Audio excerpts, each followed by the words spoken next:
Ya, Assalamualaikum warahmatullahi wabarakatuh. Waalaikumsalam. Selamat malam, salam sejahtera buat kita semua. Teman-teman media yang saya hormati, hari ini syukur alhamdulillah saya bersama Sekretaris EPHJ, Wakil Ketua salah seorang senior Rimbawan, Pak Iskandar, dan Bendahara Pak Dadang, sama juga dari komunitas Rimbawan. Dalam evaluasi kita setelah memasuki masa tenang kita di suasana Pilpres, sebetulnya sudah beberapa hari atau beberapa bulan tunda. Nah, hari ini EPHJ atau Forum Penyelamat Hutan Jawa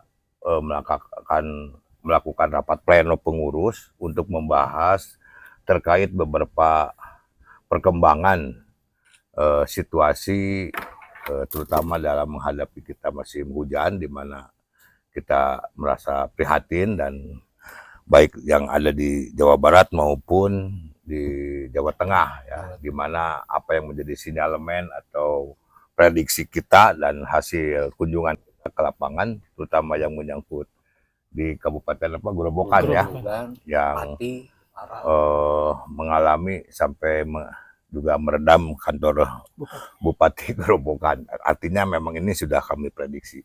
Nah, kembali di Jawa Barat, kita semua dikejutkan kembali, ya, dengan sebuah peristiwa yang agak membuat perhatian kami, bukan hanya dari sisi kerusakan hutannya saja, tetapi dari sisi modus dan satu penanganan di mana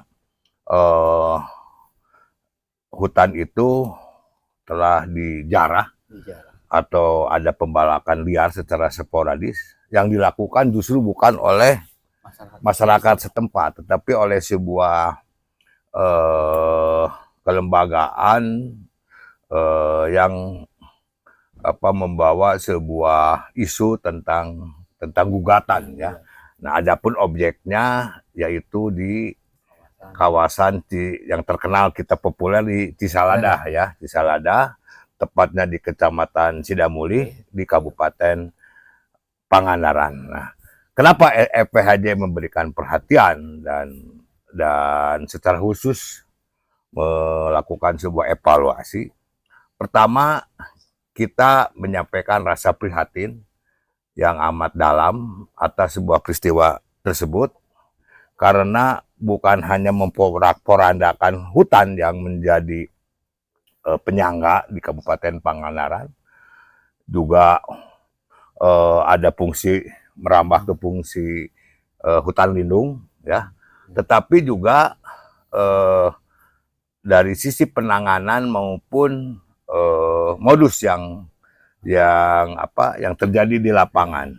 Bahkan tentu kita sangat prihatin, dan ini memukul kita semua, di mana institusi yang selama ini bertanggung jawab atas kawasan tersebut telah dikalahkan oleh sekelompok orang yang melakukan katakan pembalakan atas hutan tersebut, yang dengan alasan hukum, yaitu melakukan peradilan atas satu sikap yang dilakukan oleh pemerintah. Nah, oleh karena itu EPHJ pertama menyampaikan rasa keprihatinan yang mendalam, sebab ini akan menjadi sebuah presiden yang buruk, dan jika tidak segera mendapat perhatian oleh kita, ini akan juga merembet dan menjadi sebuah pola yang akan dilakukan, di mana hutan kita yang sudah sangat minim ini akan semakin terancam. Intinya bahwa tragedi Cisalada adalah memberikan kontribusi terhadap semakin hancurnya, semakin berkurangnya hutan kita yang berfungsi lindung.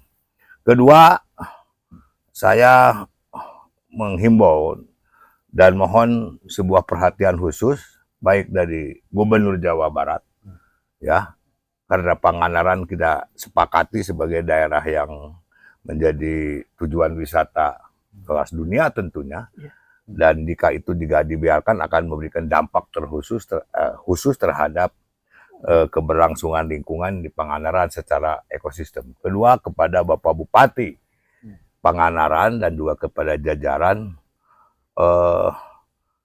kenapa peristiwa atau modus semacam ini yang selalu berulang kali terjadi ya, dan tampaknya penyelesaiannya tidak bisa dilokalisir selesai di tempat dengan tentu menggunakan pendekatan-pendekatan kearifan lokal atau budaya yang memang menjadi sebuah pemahaman kita sebagai masyarakat Pangandaran maupun masyarakat Jawa Barat.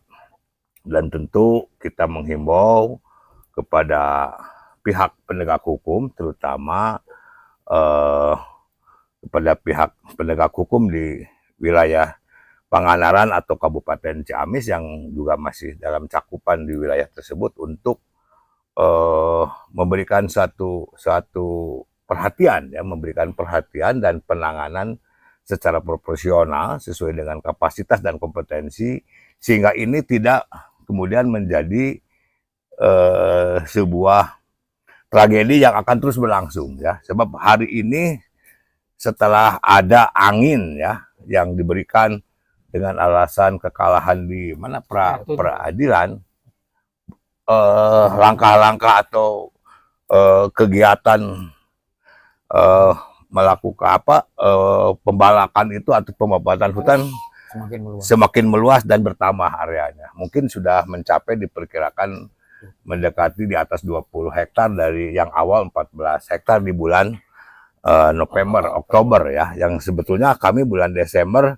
sudah mau bergerak, tetapi dengan alasan khawatir kondisi-kondisi pemilu nanti ini menjadi buihan. Padahal EPHJ berdiri tegak dan lepas dari instrumen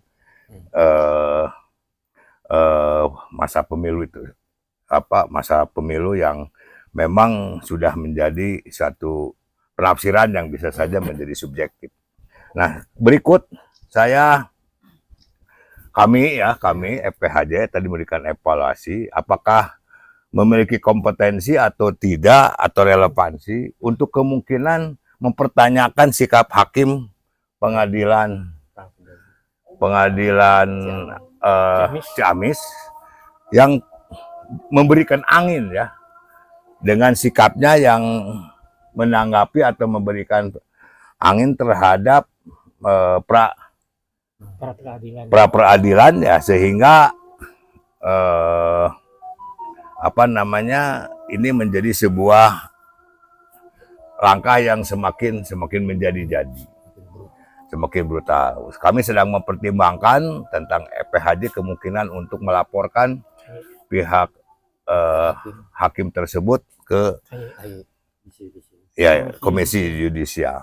Nah, berikut juga saya ingin menghimbau ya, mengajak mari merenungkan secara arif dan bijak, dan saya salah seorang pejuang yang ikut berdedikasi secara full lahir batin, baik fisik, pikiran maupun materi terhadap wujudnya Kabupaten Pangandaran sebagai daerah otonom. Ketika saya dalam posisi baik sebagai wakil rakyat di daerah tersebut maupun juga dalam kapasitas saya sebagai salah seorang pimpinan Komisi 2 di DPR RI, sehingga Pangandaran alhamdulillah menjadi daerah otonom sendiri. Ini adalah sebuah penodaan ya terhadap apa yang menjadi cita-cita dari pemekaran itu sendiri atau daerah otonom sendiri. Nah, kenapa? Sebab yang melakukan tindakan atau eksekusi pembalakan ternyata bukan masyarakat setempat.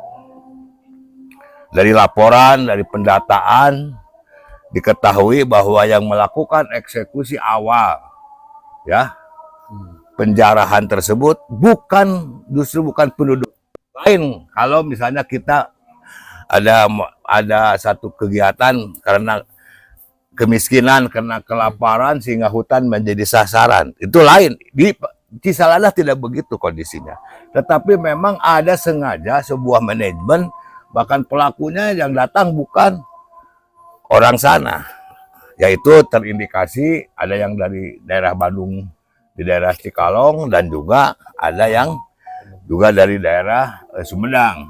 Nah, ini kan artinya bukan hal spontan, tapi sebuah manajemen yang memang secara sistematis, istilah sekarang kan, sistematis, masif, dan terencana untuk melakukan upaya dengan isu gugatan.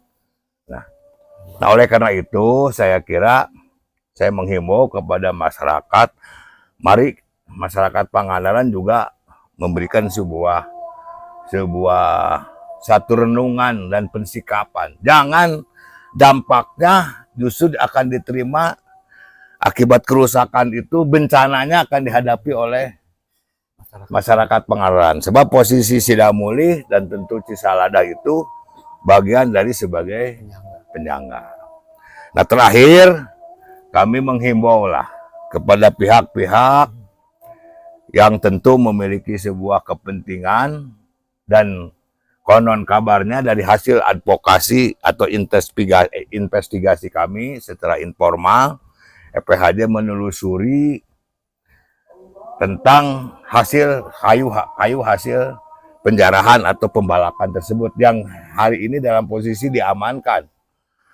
Yang pasti bahwa dipastikan itu bukan rakyat yang kelaparan, rakyat miskin dan hutan menjadi sasaran. Tidak, sebab di situ ada mesin, di situ ada beko, di situ ada motor dengan nilai yang fantastis, dan ini dilakukan oleh sebuah sekelompok.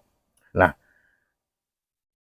kami mendapat informasi awal, tapi walaupun belum pasti, ada pengusaha di bidang kayu yang juga terlibat, ya. Bahkan sebagian hasil jarahannya sudah ada yang lolos dibawa ke daerah perbatasan Jawa Barat, wilayah Cilacap.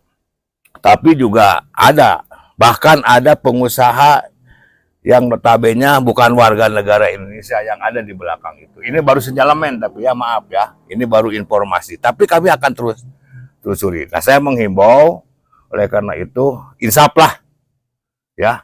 Jangan memberikan kontribusi. Kalau mau usaha yang legal, toh negara memberikan ruang, ya. Negara membuka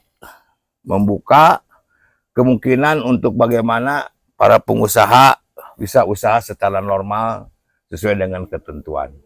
Jangan kemudian secara sporadis lalu dia melakukan satu backup terhadap gerakan-gerakan yang tentu jangka panjangnya akan merugikan. Nah, kami dari EPHJ atas dasar hal tersebut tentu sudah menjadi sikap bahwa kita adalah sebuah forum yang ingin menyelamatkan hutan, sebab hari ini Jawa Barat dalam kondisi, atau Pulau Jawa dalam kondisi yang sangat memprihatinkan.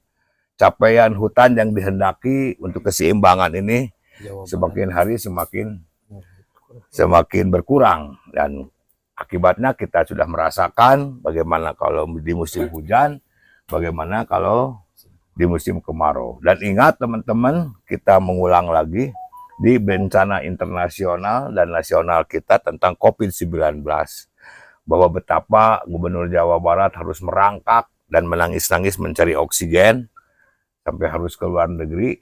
Pada oksigen itu sumbernya atau pusat adalah ada di pohon, ada di tegakan-tegakan yang bersifat hutan itu.